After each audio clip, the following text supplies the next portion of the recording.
সমীক্ষার পর সমীক্ষা, প্রতিবেশী দেশের বাগড়া, অর্থায়নে অনিশ্চয়তা, সব বাধা বিপত্তি অতিক্রম করে অবশেষে প্রতীক্ষার অবসান হলো। চূড়ান্ত অনুমোদন পেল বহুল কাঙ্ক্ষিত পদ্মা ব্যারেজ। অর্থাৎ বাংলাদেশে প্রায় 35,000 কোটি টাকা ব্যয়ে পদ্মা নদীর উপর নতুন একটি ব্যারেজ নির্মাণ করতে যাচ্ছে সরকার। মেগা এই প্রকল্পটি আগামী 7 বছরের নিজস্ব অর্থায়নে বাস্তবায়ন করা হবে।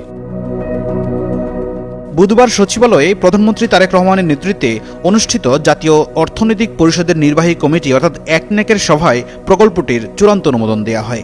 আগামী অর্থবছরেই প্রকল্পের প্রথম ধাপের কাজ শুরু হবে। পদ্মা ব্যারেজ নির্মাণ হলে দেশের দক্ষিণ পশ্চিমাঞ্চলের মৃত প্রায় 5টি নদী পুনরুজ্জীবিত হবে বলে আশাবাদী সংশ্লিষ্টদের।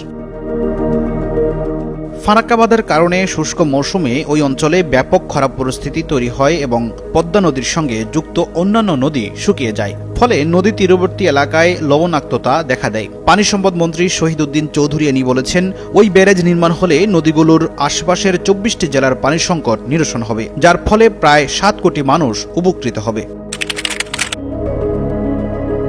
ব্যারেজ হল পানির প্রবাহ নিয়ন্ত্রণে নদী বা জলাধারার উপর আড়াআড়িভাবে নির্মিত একটি বিশেষ অবকাঠামো।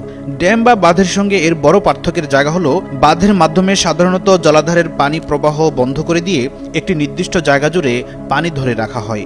অন্যদিকে ব্যারেজের মাধ্যমে পানির প্রবাহ বন্ধ করার পরিবর্তে সেটির গতিপথ নিয়ন্ত্রণ করা হয়। এক্ষেত্রে মূল অবকাঠামোতে একাধিক দরজা রাখা হয়, সেখান দিয়ে পানি প্রবাহিত হয়।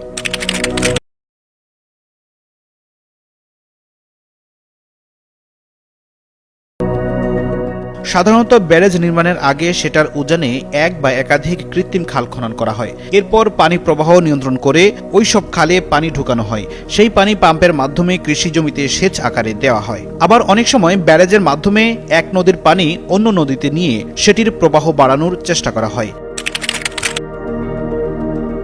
পদ্মা ব্যারেজ প্রকল্পের আওতায় মূল অবকাঠামোটি নির্মাণ করা হবে রাজবাড়ীর পাংশা উপজেলায়। প্রায় 2.1 কিলোমিটার দীর্ঘ এই ব্যারেজে 78টি পিলওয়ে, 18টি আন্ডার স্লুইস এবং 2টি ফিশ পাস রাখা হবে। এর মধ্যে ব্যারেজের নিরাপত্তা নিশ্চিত করার জন্য বিশেষভাবে নির্মিত যে কাঠামোর মাধ্যমে নদীর অতিরিক্ত পানি বাইরে বের করে দেওয়া হয় সেটাই হলো স্পিলওয়ে। আর আন্ডার স্লুইস হলো ব্যারেজের পানির প্রবাহ ও পলি ব্যবস্থাপনার জন্য নির্মিত আরেকটি বিশেষ কাঠামো। এই ব্যারেজের মাধ্যমে প্রায় 290 কোটি ঘনমিটার পানি সংরক্ষণ করার আশা করছেন কর্মকর্তারা।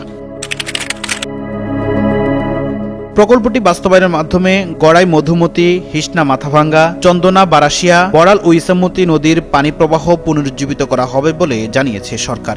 সেই পানি দিয়ে যশোর, খুলনা, কুষ্টিয়া, মাগুরা, মেহেরপুর, চুয়াডাঙ্গা, ঝিনাইদহ, নড়াইল, বাগেরহাট, সাতক্ষীরা, রাজবাড়ী, ফরিদপুর, গোপালগঞ্জ, পাবনা, রাজশাহী, নাটোর, নওগাঁ, চাঁপাইনবাবগঞ্জ এবং পিরোজপুর অঞ্চলের প্রায় 29 লাখ হেক্টর কৃষি জমিতে সেচ দেওয়া হবে বলে প্রকল্পের নথিতে উল্লেখ করা হয়েছে।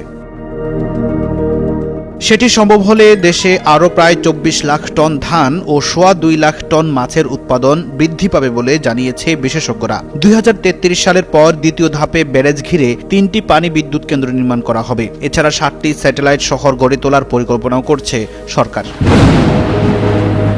ফখরুল ইসলাম, যুগান্তর নিউজ, ঢাকা।